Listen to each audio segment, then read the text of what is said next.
검찰 중간간부 인사가 났죠. 일단은 가장 큰 핵심은 우리가 이제 우리 눈에 보이는 것 중에 이문정 검사가 법무부로 갔어요. 그 이야기는 이따가 따로 해드릴게요. 감찰 담당관으로 갔다는 이야기는 따로 해드리고,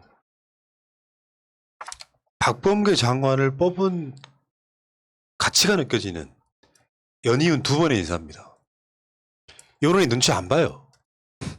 한동훈, 조남관, 법무연수원 뭐 보내고 사법연수원 보내버리잖아요. 그때 윤석열 쪽에 줄 섰던 사람들 거의 세분 싹 베어냈어요. 그 자리에서.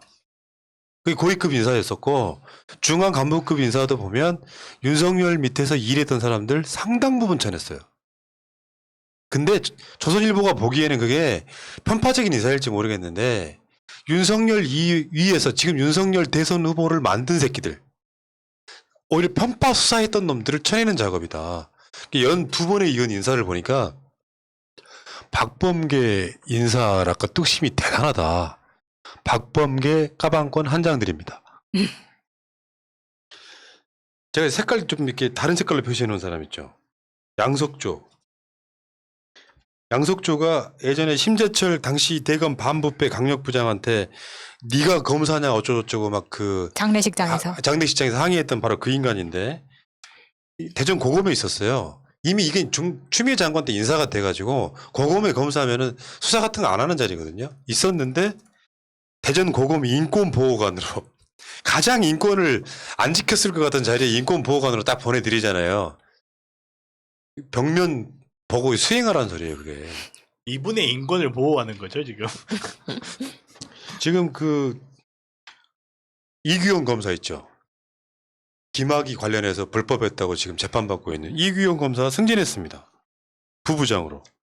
그래서 공정거래위원회 파견 나가 있었는데 그거 유지가 되고 있는 상태. 많이 있어요. 그리고 뭐 말하자면 그저 김봉현한테 술 얻어먹었던 사람 나의엽 기억들 나시죠? 네. 이 사람이 지금 이 대구지검 부부장으로 이동했어요. 안산에 있다가 저 지방으로 보낸 거고요.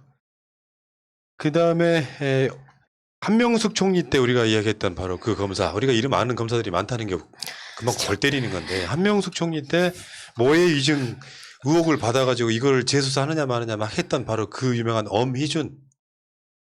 엄희준은 지금 창원에 있다가 서울로 올라왔고요. 다 좌천되거나 그런 건 아닌데, 대개 보면은 그 윤석열에 수사했던 검사들이 대부분 다 이성윤 밑으로 실제 수사하지 않는 자리로 올라가는 거죠. 서울 고검 이런 데 올라가면.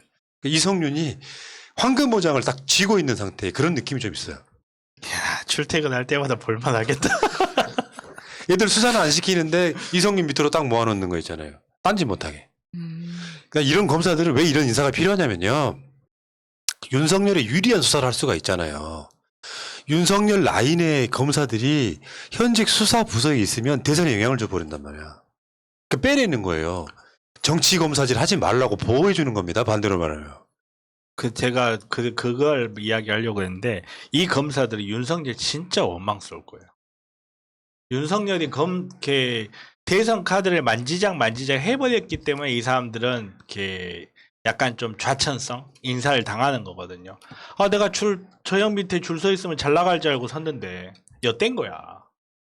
굉장히 좀 이를 갈고 있을 거야 아마. 자기 혼자 살고 우린 다 죽여버렸네. 좀 이런 느낌 받을 겁니다. 근데 그때 그러면 좀 그 이프로스 같은데 글도 좀 올리고, 모르겠어요. 글 올렸는데 기자들이 안 써줬을 수도 있지만 그때는 입 아봉하고 있다가 이제 당하니까 이제 뭐 그런 거죠. 유재수 전 부산경제부시장 감찰무마 사건 지휘했던 홍승욱, 다음에 청와대 울산시장 선거 개입 사건 맡았던 신봉수, 다음에 이 윤석열 사단으로 불리는 신자영, 이런 사람들을 다 서울 고검안으로 딱 모아놔서 한금호장 만들어 놓고요. 실제 현업에서는 수사하지 말라. 요걸 준 거고, 다시 말씀드리지만 정권에 대한 수사를 했기 때문에 좌천된 게 아니고 최소한 대선에 개입하지 말란 뜻이에요. 그 의도를 봐야 돼요. 얘들이 정치 검사였기 때문에 더 이상 정치 검사질 하면 안 돼라고 수사를 할 수 없는 곳에 올려놓은 거예요. 근데 그 바로 위 상관이 이성윤 고검직원장. 뭘 할 수 있겠습니까? 자업자득이라고 보고 이런 자들은 이렇게 이 보직이 나가잖아요. 그러면 그만두는 거예요, 사실은. 그만두고 변호사로. 근데 안 지금 돼. 사건 없어. 그러지 마. 근데 여기서 이제 가장 여러분들이 관심 있게 봐야 될 게 이거는 박범계 장관이 일방적으로 하는 인사가 아니라 윤석열 초창기 때 했던 것처럼 김호수 검찰총장의 의견을 다 들어서 최종 확정된 아니에요. 그러니까 박범계 장관이 거기에 대해서 그 반대해가지고 인사권 청취하지도 않고 낸 발령이 아니란 말이에요.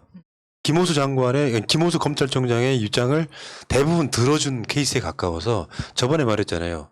김호수 총장이 박범계 장관한테 뭐 직제 개편안 반대안에 만에 막 이간질 기사가 나왔었잖아요.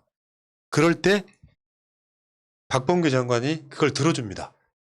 그 의견을 들어준다고. 그게 이제 소위 말하면 검찰총장한테 힘 실어주기. 왜냐하면 특수부 검사들 일부가 윤석열의 찌끄러기들이 많이 남아있어가지고 김호수는 정권 편향적인 검찰총장이라는 나름대로 왕따 분위기가 있을 때 김호수가 검찰의 이익을 지켜내는 것처럼 서로 역할극을 하는 거예요. 그래서 결국에는 김호수한테 잘 보여야 승진도 한다는 것까지도 보여주는 그런 인사인 거죠. 정말 그 점에 있어서 정말 여러 차례 만나서 합의하고 김호수는 김호수 나름대로 검찰의 입장을 최대한 대변했다라는 모습을 많이 보여주려고 피력했던 거 정말 잘한 것 같아요. 근데 여기서 뜬금없이 이문정 검사가 법무부로 가잖아요. 그 이야기를 한번 해보겠습니다. 이문정 검사는 대검에 있었잖아요. 대검에. 이번에 발령이 났죠. 어디로 갔느냐. 감찰 담당관으로 가서 그 어느 정도 위치에 있는지를 한번 봤어요. 법무부 홈페이지를 직접 들어가는 수고를 해봤습니다. 들어갔더니 직제가 나와요. 법무부 장관 밑에 장관 정책보좌관, 이건 정무직이에요. 데리고 들어가는 거예요. 일종의 박범계 장관이라고 하면 국회에 같이 있던 사람은 들어가. 이거 보좌관 빼고. 그 밑으로 쭉 보면 밑에 대변이 있고 감찰관이 있어요. 그 차관 있고 그 차관 밑에 법무부 조직이 쫙 있어. 그러니까 바로 법무부 장관 직속. 대변이라고 감찰관은. 그 감찰관을 클릭하고 들어가면 다음과 같은 화면이 나와요. 무슨 업무를 하는지를 보여주는 게 나와요. 그 감찰관 맨 위 대장이 감찰관이고요. 감찰관은 감찰관 업무 총괄 담당하는 총대장이고 그 밑에 감찰 담당관이 있는데 이게 이문정 검사가 올라간 자리예요. 이 업무가 뭔지 한번 읽어주세요. 1. 사정 업무. 2. 진정 비위 사항의 조사 처리. 검찰청 소속 공무원에 대하여는 구체적인 사건의 수사, 소추, 재판에 관여할 목적으로 행하여지는 것은 제외. 3. 법무부 및 검찰청에 대한 감사. 4. 다른 기관에 의한 법무부 및 검찰청에 대한 감사 결과의 처리. 5. 공직자윤리위원회로부터 의뢰받은 사항에 관한 조사 처리. 6. 퇴직 공직자의 취업 제한에 관한 사항. 7. 병역사항의 신고 및 재산 등록에 관한 사항. 8. 법무부 검찰위원회의 운영 지원. 9. 법무와 검찰청에 대한 감사에 관한 통계 유지 및 비위 사항에 관한 요인 분석. 10. 감찰관의 업무 중 소관이 명확하지 아니한 사항이나 감찰 담당관과 감사 담당관의 업무 공조가 필요한 사항의 처리. 11. 그 밖에 장관이 법무부와 검찰청에 대한 감사에 관하여 지시한 사항의 처리. 대검에 있을 때는 감찰연구관이었죠. 감찰연구관이요. 수사직이라고 좀 보기 어려워서 저번에 이문정한테 수사권을 주냐 마느냐 이런 논란이 있었잖아요. 요거는 그 여러 가지 업무들 중에 제가 좀 깊게 보는 거는 이거예요. 법무부와 검찰청에 대한 감사, 그 위에 있는 진정 비위 상황의 조사 처리. 그러니까 이 검찰청 내에서 사건이나 수사 등에 관여해서는 관여할 수 없지만 검사 개인의 비리 같은 것을 감찰하는 자리예요. 제일 무서운 자리인 거지. 왜 여러분들 무슨 영화나 이런 거 보면은 경찰들 이렇게 무슨 수사 같은 걸 하고 있는데 갑자기 서울청에서 내사과. 내사과 같은 데 와가지고 이 사람들 채가버리잖아요. 그런 역할을 하는 거예요. 벌벌 떨 수밖에 없는 거지. 말하자면 검찰이 수사하는 건 관여할 수 없지만 이 새끼가 김봉현으로부터 술 얻어먹는 건 감찰하는 그 역할을 하는 거예요. 검사들 비리 잡아내는 자리. 알고 요즘은 더 무서운 게 옛날 같으면 내부 무마가 됐는데 요즘은 그냥 공수처 넘어가 버려요. 더 무서워졌어요, 사실. 옛날에 그러니까 최재형하고 급이 비슷한 거야, 어떻게 보면. 법무 검찰에서는 최재형이야. 내부에서 내부적인 비리가 있는 사람들 봐서, 얘 문제 있네, 감사 해가지고 옛날에는 감사원이 고발하면 검찰이 수사하는 구조였다면, 이문정 검사님이 딱 봐가지고, 이 새끼 문제 있네? 하면 서류 작성해가지고 공수처 넘겨보는 거죠. 그러니까 지금까지 대검에서 왕따 시켰던 검사들이 벌벌 떨 수밖에 없죠. 그렇죠. 봐봐요. 전관예우도 있어요. 6번째, 퇴직 공직자의 취업 제한에 관한 사항. 전관예우권도 있고요. 병역 사항의 신고 및 자산 등록에 관한 사항. 뭐 이런 식으로 지금 현직 검사들이 가장 두려워하는 자리에 딱 앉혔어요. 이거는 내가 봤을 때 박범계 장관이 아주 의도적으로 최소한 이문정은 이걸 할 자격이 있다 이렇게 생각하는 것 같습니다. 비리 안 저지르고 정관예우 안 하고 어디 룸사롱 가서 술 안 얻어먹고 요거 이문정한테 걸리면 뒤져. 최소한 이문정은 이거 잘할 거다 이런 느낌 주는 거예요. 검사 위에 검사가 된 거죠.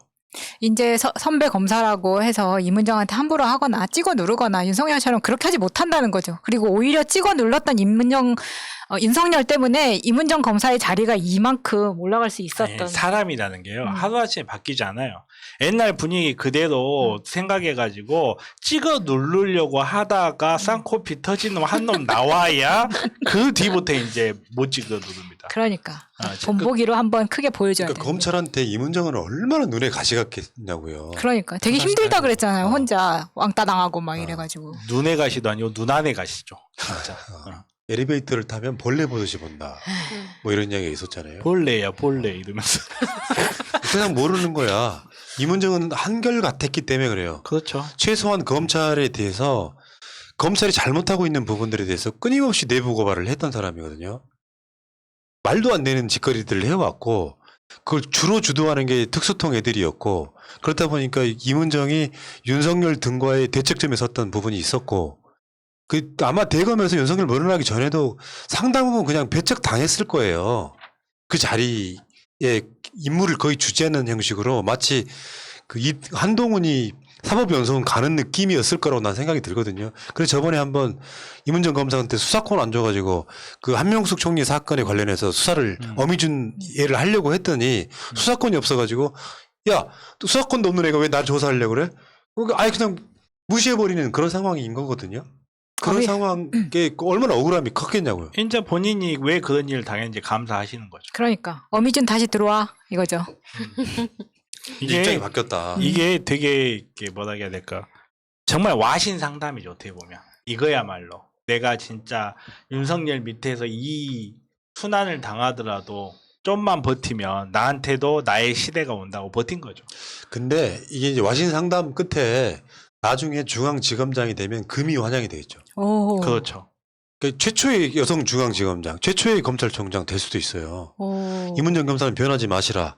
이문정이 나중에 검찰총장이 됐어. 우리가 정권연장 했는데 그럴 때 이상한 수사에도 2번은 참아줄 수 있다. 경험이 있기 때문에 우리도 가만히 있지 않는다. 근데 이문정이면 그런 수사를 안 하겠지. 그러니까요.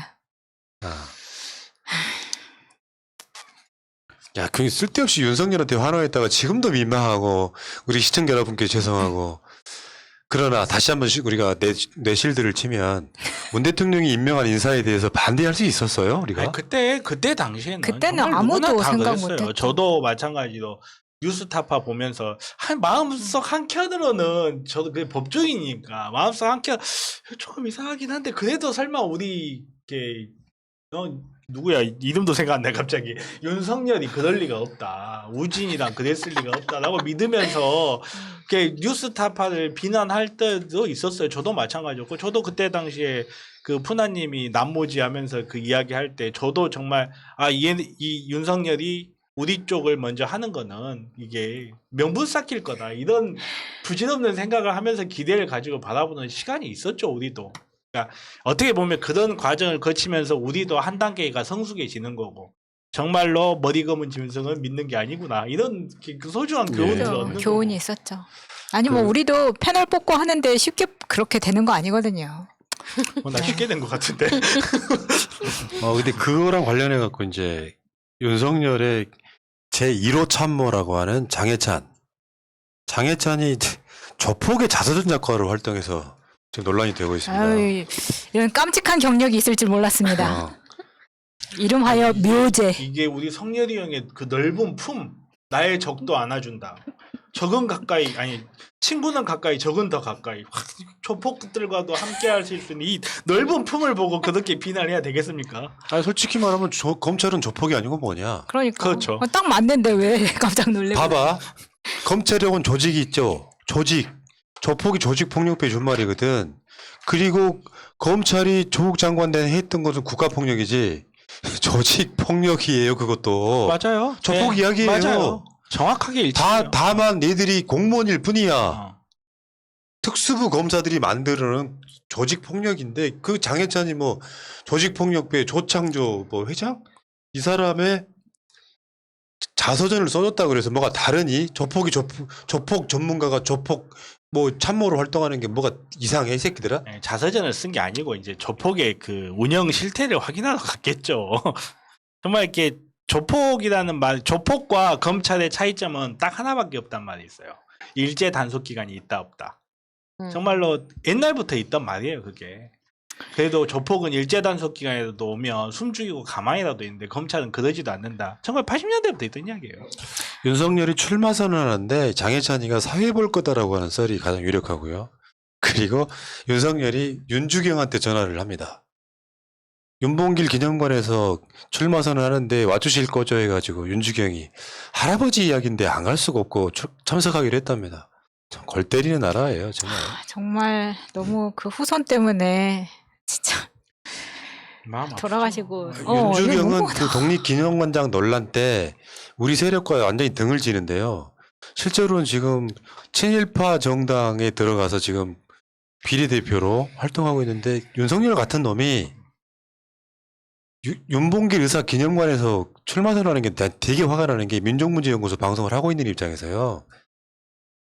일제라고 하는 게 남겨놓은 유산 중에 하나가 검사라고 하는 거예요. 그렇죠. 이 검사, 그러니까 한국의 무소불위의 권력을 가진 조직체 이 검사가 일제 때 나온 거예요. 그 잔재를 갖고 있는 거란 말이에요. 기소권과 수사권을 다 가지고 있었던 바로 그 조직. 그 검사들이 군사 정권 때에는 그냥 공무원으로 그 군사 정권에 뒤치다거리 하던 애들이 군사 정권이 물러나고 나니까 최고의 권력으로 그 사이에 이제 국정원 등과의 싸움에서 국정원이 국내 정치에 개입을 못하니까 완벽하게 원톱의 권력기관이 됐거든요. 근데 그 윤석열이 무언 파평윤 씨라는 이유만으로 윤봉길 의사 기념관에서 그 나경원하고 이준석하고 주호영 붙었던 그 전당대회 있잖아요. 그 연설회를 백범 기념관에서 했어요. 친일 청산에 관심 없는 자들이 한일 무역전쟁 때 일본 편 들던 놈들이 백범 기념관에서 윤봉길 기념관에서 출마 선언하는 게 이게 마땅하다고 생각합니까? 국민 여러분? 답 좀 해주세요. 아니 이준 열사가 사실은 그 시대 검찰의 검사였어요. 이준 열사가. 그런 기계를 갖고 있던 우리 그 뭐라 해야 되지? 검사라는 지금 어떻게 보면 그런 직업이에요. 나라가 위기에 처해 있을 때 정말 이렇게 신락 같은 희망 하나 보고 헤이그까지 날아가서 이렇게 쓰러져가는 나라를 세우기 위해서 끝까지 이렇게 투쟁을 했던 이준 열사 그때 당시에 투쟁기 읽어보면 장난이 아니에요, 정말로. 아무튼 그런 직업이 검사였는데 일제가 들어오면서 조선인들을 억압하고 관리하기 위한 하나의 부속으로 만들어버렸죠. 경찰과 검사들. 그 과정, 그런 역사적인 아픔을 갖고 있는데 같은 윤 씨라고 거기에 나가서 그러고 있겠다는 게 참 기가 막히죠. 윤석열 씨의 이 짓들 이런 것들을 뭐 저는 제가 봤을 때 국민들이 결국은 심판할 거라고 생각이 들고요. 검찰총장으로서 문재인 정부의 뭐 위해가 되는 문재인 정부의 무슨 비리를 수사나 한 것처럼 이런 방식으로 해서 뜬 자가 어느 날 갑자기 윤봉길 기념관에서 출마 선언을 하게 된다. 이것도 요즘 난센스고요. 대한민국 역사가 이거 기록할 거예요. 촌극이었다고 기록할 겁니다. 해프닝이었다고 기록할 겁니다. 이거 말도 안 되는 겁니다. 자, 구독자가 아직도 39만이 안 됐어. 아까 49명밖에 안 남아 있었는데. 빨리 끝내야겠네요. 지금 방송 들어오신 분 중에 구독을 안 하신 분들이 있잖아요. 39만 빨리 만들어주세요. 40만도 안 되고 허덕이고 있는데 39만 그게 그렇게 힘들어요?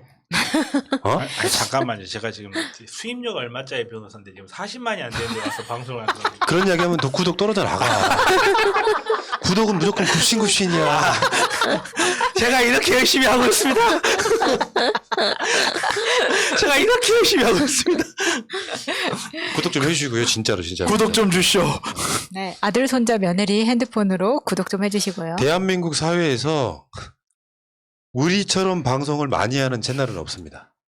다양하게 합니다. 각종 주제를 갖고. 시사 방송만 있는 게 아니에요. 채널 구독 좀 해주시고 힘 좀 실어주세요. 아까도 제가 일부 끝날 때 말씀드린 것처럼 정권 연장이 제일 중요합니다. 특정 후보가 당선되는 걸 바라는 거 아닙니다. 잘못한 건 비판도 할 수 있습니다만 비판만 하는 것도 아닙니다. 잘하는 건 칭찬도 합니다. 민주당이 삐뚤어지지 않고 정권 교체를 하게끔 만들어 드리고 싶습니다. 그렇지만 우리가 해야 될 일도 해야 된다고 생각합니다. 뭐 친일 청산이라든지 등등 포함해가지고 복지라든지 채널 좀 구독 좀 꼭 부탁드리겠고요. 최근에 멤버십은 굉장히 많은 분들이 해주셔가지고 보궐선거 전으로 아직 돌아가지 못했지만 이제 근접하고 있어요. 정말로 감사드리고요. 좋아요는 지금 만 코앞에 와 있네요. 좋아요도 탈탈 털어가겠습니다. 안 누르신 분 없도록 좋아요, 구독 꼭 부탁드리고 채널은 물러갔다가 2주간에 걸쳐서 3시 때, 5시 때, 9시 때 방송을 계속 하느라고 영혼까지 털린 저를 위로해 주시기 바랍니다. 오늘은 그런 의미에서 9시 방송 없어요. 목이 완전히 갔잖아요, 지금. 그리고 세 분도 고생하셨고요. 자, 우리는 이길 수 있다. 아니, 이미 이기고 있다. 저는 그렇게 생각합니다. 여러분 물러가겠습니다. 고맙습니다.